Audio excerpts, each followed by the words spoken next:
Hello, ladies and gentlemen, and welcome back. What we're going to do today is take our quadratic equation and we're going to solve it in several different ways. And we're going to rewrite our equation, which is currently in standard form, and we're going to rewrite it in vertex form and factored form. We are also going to find the axis of symmetry in the vertex. We're also going to sketch a quick graph and just kind of take this completely in a circle so that you can see all the different things that can be done with the same quadratic question. So let's begin.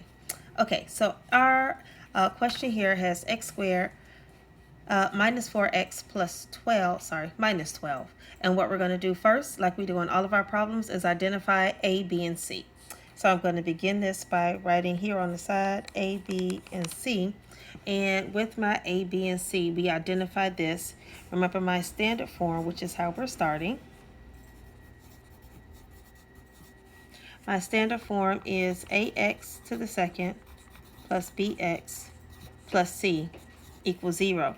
So the x squared and x squared line up, so that means the a would be the coefficient of the x squared term, which is going to be a positive 1. Now we have x over x. B is in front, so the coefficient of x would be my b term, which is negative 4. And last but not least, c is our constant, and our constant here is a negative 12. So now what we're going to do with this equation, the first thing I'm going to do, because it's pretty much the easiest, is to find the axis of symmetry. In order to find the axis of symmetry, we use the equation x equals the opposite of b divided by 2 times a. Now, with that equation, I'm using my same a, b, and c values that I have on the side in order to identify the axis of symmetry.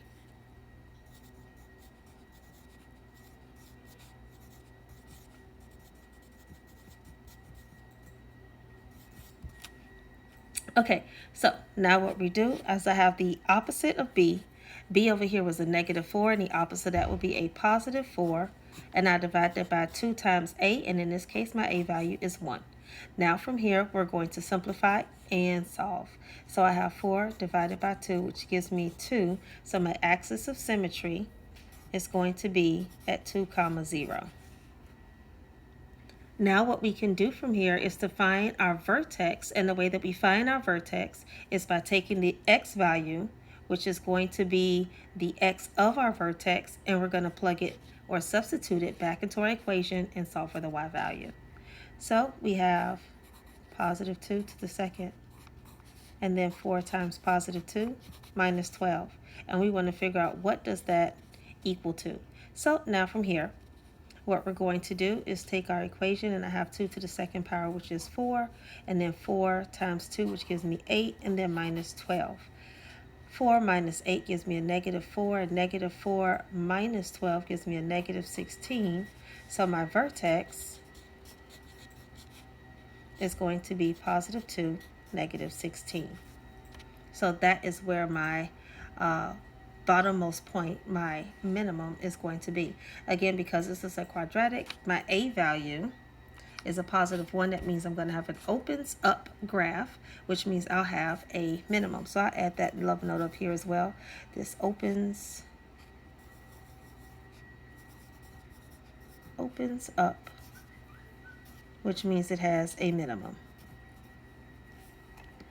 And so now from here, what we're going to do is write this in vertex form. When I write this in vertex form, what I'm going to do is take my equation, which was y equals, and we have our a value. Again, we're still using our same a, b, and c from up here. So I have 1 times x, and then we minus the axis of symmetry, or the x value in our vertex. If it was a negative 2, this would become a positive, because a negative times a negative will make that a positive, to the second power, and then minus 16. Now, one of the things that I discovered is that one of the ways that we can solve this is also by completing the square. And when I complete the square, the method for that is to take the b value we had before, which was negative 4. We're going to divide that in half. So b divided by 2, which gives me a negative 2. And then we're going to take the b divided by 2 and square it. So negative 2 to the second power gives me a positive 4. So now what we're going to do is, if I was to take this and write it in our completing the square method, we would have y is equal to, my a value still stays out front, and I have x, the b divided by 2 goes inside with the x to the second, and then I'm going to have what I had before, which was negative 12, and then we have to subtract what our b squared value was. When I rewrite it to finish it off, I have y equals x minus 2 to the second, and then minus 16. It's the exact same thing as vertex form. So if you hear someone say complete the square and they want the answer for when I'm completing the square, that looks exactly like vertex form. So if you can find the vertex, then you can complete the square. So this is vertex form. The next thing that we're going to do is we're going to take our equation and we're going to find the zeros. And in order to find the zeros, we're going to factor it. So how do I do that? Well, we start back with our original equation, our a, b, and c, and we're going to plug it into our m, which is a times c, and our a, which we'll get from our b value. We'll create a little x here. We're going to do a different method on the side, which is to use our quadratic formula. So I'll put just a little bitty bridge there so we can tell the difference between our two methods. So back up here, if I'm multiplying a times c, that gives me a negative 12. And my b value is negative 4. So I'm going to find all of the factors, everything that multiplies and gives me a negative 12, which is 1 and 12. But because it's a negative 12, that means one needs to be positive, one needs to be negative. How do I decide which one to choose? I look over here. Whatever sign I have on the a value, the biggest one of my factors shares that sign. So this is a negative 12, and then I have 2 and negative 6. I have 3 and negative 4. Notice that I'm going in order, 1, 2, 3, 4, 5, 6. If it's not a factor, I can skip that number. The next number I will have is 4 and 3, but 4 and 3 are already here, so I can stop. Now I'm going to add on this side. 1 plus a negative 12 gives me a negative 11. 2 plus negative 6 gives me a negative 4. And 3 plus negative 4 gives me a negative 1. This is the lucky couple I get to use. So I have negative 12, which was my m. I have my a value, which was negative 4. And how did I get those? I had a positive 2 and a negative 6. I divide by the a value that we had all the way back up here. And then the value in the denominator goes to the front of my factors, and the numerator stays in back. So this is 1x plus 2 and 1x minus 6. This is the equation in factored form.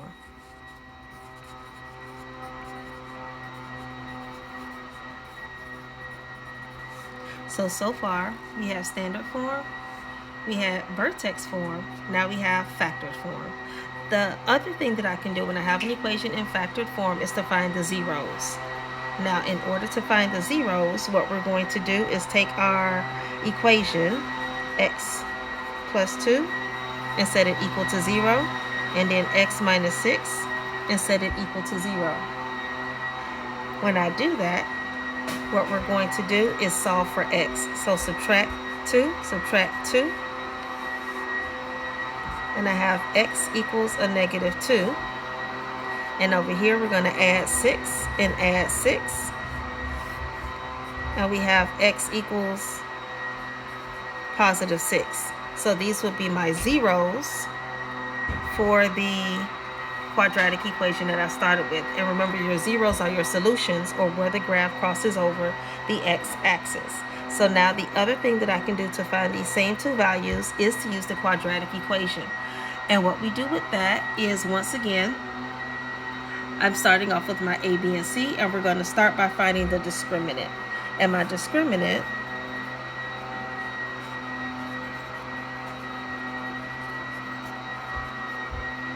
sorry about the background noise. My discriminant I get from b squared minus 4 times a times c. the same A, B, and C that we started with at the beginning. We're going to keep coming back to those same things because it's all the same problem and we're finding all the same information. So over here I have b squared, which is going to be negative 4 to the second power, and then 4 times a, which is 1, and c, which is a negative 12. And so now what we're going to do is simplify that.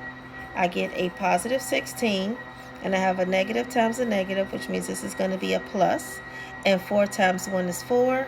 4 times 12 gives me 48. Now we're going to add those two things together, and that's give me a 4, carry the 1, 64. 64 is a perfect square. So now I can plug that into our quadratic equation. Our quadratic equation tells us that we're going to have the opposite of b plus or minus the square root of b squared minus 4 times a times c, all divided by 2 times a. I know that looks like a really big equation, but the values that I have from in here I've already done, and that answers here. So I have the opposite of b plus or minus the square root of 64.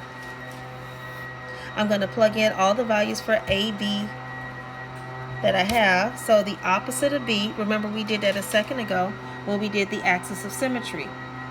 So all of these things kind of go together. So I'll show you way back up here. We had the opposite of b, which is positive 4, and divided by 2 times a, which gives us 2. I'm using the same values that I just had from up here. Now I'm going to separate this into 2 different problems so we can solve them separately. 4 plus 8 divided by 2. Where did I get 8 from? I took the square root of 64. And then 4 minus 8 divided by 2. I'm going to simplify both of those answers. So I have 4 plus 8, which gives me 12, divided by 2, which gives me 6, so x equals 6. And I have 4 minus 8, which is going to give me a negative 4 divided by 2, and that's x equals negative 2. X equals 6. X equals negative 2 is the same exact zeros or solutions. So I can either use the quadratic equation, or I can find the factors and then solve for 0, same exact answers. And once again, I can use this to go in a complete circle to get back to factored form. So if I have my zeros, which I have here, I can take those and turn them back into factors by adding 2 to both sides, which gives me x plus 2, and then x minus 6. And then I'm going to, from there, factor this out. So I have x times x minus 6, and then negative 2 times x minus 6. X times x gives me x squared. X times negative 6 gives me a negative 6x.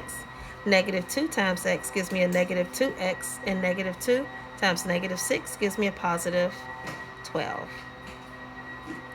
That's a positive 2. As I say you all the time, watch your signs.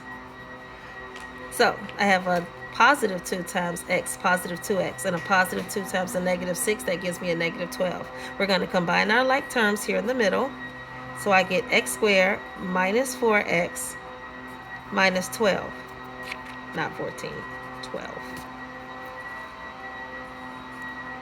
And the answer that I have here is the same exact answer that we started out with. So I have this whole page which tells me everything that I can do with a quadratic equation, going from one thing to another thing. They all are related. So if I start with the solutions, I can get to standard form. If I have standard form, I can convert it into factored form. And if I have factored form, I can solve it for standard form, and then, like we did up here, put that into vertex form, or by completing the squares. Okay, I hope that was helpful.